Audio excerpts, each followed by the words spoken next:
আল্লাহ পাক বলেন আসা আন তাকরাহু শাইআন ওয়া হুয়া খায়রুল লাকুম ওয়া আসা আন তুহিব্বু শাইআন ওয়া হুয়া শাররুল লাকুম। তো তোমরা অনেক সময় অনেক জিনিসকে ভালো মনে করো, অথচ সেটা তোমাদের জন্য কল্যাণকর নয়, ক্ষতিকর। আর অনেক সময় তোমরা অনেক জিনিসকে ক্ষতিকর মনে করো, আসলে ওটাই তোমাদের জন্য কল্যাণকর। আপনারা আমাকে উপজেলা চেয়ারম্যান নির্বাচিত করেছেন 5 বছরের জন্য, কিন্তু আমি উপজেলা অফিস করেছি মাত্র 2 মাস 13 দিন। কতদিন? 2 মাস 13 দিন। আমার হাতে কোনো বরাদ্দ আসে নাই, বরং পূর্ববর্তী বরাদ্দে যে কাজগুলো হয়েছে আমি সেগুলো তদারক করে তারপরে বিলে স্বাক্ষর করেছি। তো আল্লাহ পাক রব্বুল আলামিন হয়তো আমাকে দিয়ে আরো বড় কাজ নেবেন ইনশাআল্লাহ। আমি আমার নির্বাচন, এই নির্বাচন গতানুগতিক নির্বাচন নয়, এটাকে আমি জীবনের সবচেয়ে বড় ইবাদত মনে করি। এই শেষ বয়সে জানি না হায়াত কতটুকু আছে, আমার বাকি জীবন আপনাদের খেদমতে কাটাবার জন্য আমি আল্লাহ পাকের কাছে দোয়া করতেছি। দেশের সবচাইতে বড় সমস্যা, দেশের সবচাইতে বড় রোগ ক্যান্সার, সেটা হলো ঘুষ এবং দুর্নীতি। বিগত সরকারের পরিকল্পনা মন্ত্রী বলেছিল যে আমরা 100 টাকা পাঠাইলে 10 টাকা গ্রামে পৌঁছে 90 ভাগ লুট হয়ে যায়। কত ভাগ লুট হয়? 90 ভাগ লুট হয়। এই লুটতরাজ বন্ধ করতে হলে কি করতে হবে? ইসলামী আইন প্রতিষ্ঠা করতে হবে।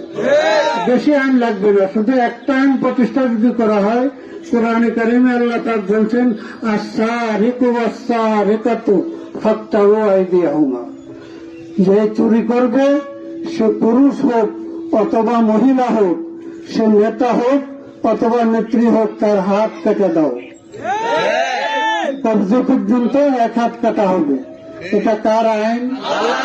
কার আইন? 99% মুসলমানের দেশে আজ পর্যন্ত ঘুষ দুর্নীতি বন্ধ তো দূরের কথা, যে যায় লঙ্কায় সে হয় হনুমান। যারাই ক্ষমতায় গিয়েছে, আওয়ামী লীগ বলেন, বিএনপি বলেন, জাতীয় পার্টি বলেন, এই ব্রিটিশ আইনের ফাঁকে রাষ্ট্রীয় সম্পদ লুট করার যে সুযোগ, এই সুযোগটাকে কাজে লাগাইয়া হাজার নয় লক্ষ লক্ষ কোটি টাকা দেশের আত্মসাৎ করেছে। ক্ষমতা ছাড়ার পরে আর দেশে থাকতে পারে না, কারণটা কি? হ্যাঁ, ক্ষমতা ছাড়ার পরে আর, ক্ষমতা যাওয়ার পরে আর দেশে থাকতে পারে না। তো এই জন্য প্রয়োজন ঘুষ দুর্নীতি বন্ধ করার জন্য বলিষ্ঠ আওয়াজ তোলা। কোথায়? সংসদে।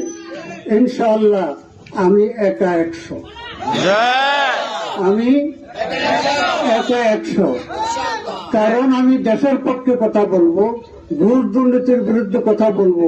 আমার এই কথার প্রতিবাদ করার সাহস সংসদে কেউ পাবে না, কারণ প্রতিবাদ করলে সবাই মনে করবে এটাই আসল দুর্নীতিবাদ। কি কথা ঠিক কিনা? তো আমি জিজ্ঞাসা করব যে দেশের সবচাইতে বড় রোগ কোনটা, তাদের কাছ থেকে কথা বাইর করব। বলতে বাধ্য হবে কি সবচাইতে বড় সমস্যা? দুর্নীতি। তো আসো আমরা দুর্নীতি বন্ধ করব। বলো কার কাছে কি প্রেসক্রিপশন আছে? হ্যাঁ, কিভাবে দুর্নীতি বন্ধ করা যাবে? শেষ পর্যন্ত এই কথায় আসতে বাধ্য হবে যে আল্লাহর আইন, যে চুরি করবে, দুর্নীতি করবে, ঘুষ খাওয়ায় ধরা পড়বে, তার হাত কেটে দেব। বেশি লাগবে না, 1টা 2টা 3টা হাত কেটে যদি রাজধানীতে লটকাইয়া দেওয়া হয়, তাহলে বাংলাদেশে পুরা ঠান্ডা হয়ে যাবে। এখন কেউ কেউ বলে যে এটা বর্বরতা, একটা মানুষের হাত কেটে দেওয়া, এটা কি? আরে বেকুফ, আল্লাহর আইন, আল্লাহর আইনের তুই বর্বরতা কর। এই যে করস ফায়ার হয়েছে, এটার বিরুদ্ধে কেন কথা বললেন? এই করস ফায়ার বর্বরতা ছিল না? করস ফায়ার কারা শুরু করছে? বিএনপি সরকার। করস ফায়ার শুরু করছে বিএনপি সরকার। তখন শেখ হাসিনা বলতো যে খালেদা জিয়াকে বিনা বিচারে মানুষ হত্যা করার লাইসেন্স কে দিয়েছে? কিন্তু আওয়ামী লীগ ক্ষমতায় আসার পরে এই করস ফায়ার আরো কয়েক গুণ বেশি করেছে তারা। সুতরাং যে জাতি পরস্পরকে মেনে নিতে পারে, তারা হাত কাটার আইন মানবে না? হাত কাটার এবার চোরের, তোমার এত চিন্তা কেন? হ্যাঁ, তাহলে তুমি চোরের সহযোগী। কি? হ্যাঁ, চোরে চোরে আলি, চোরে বিবাহ করে আরেক চোরে আলি। তো ভোট কি চোরের পক্ষে যাবে? বড় বড় দলগুলো কোনটা চোরের দল, কোনটা ডাকাতের দল।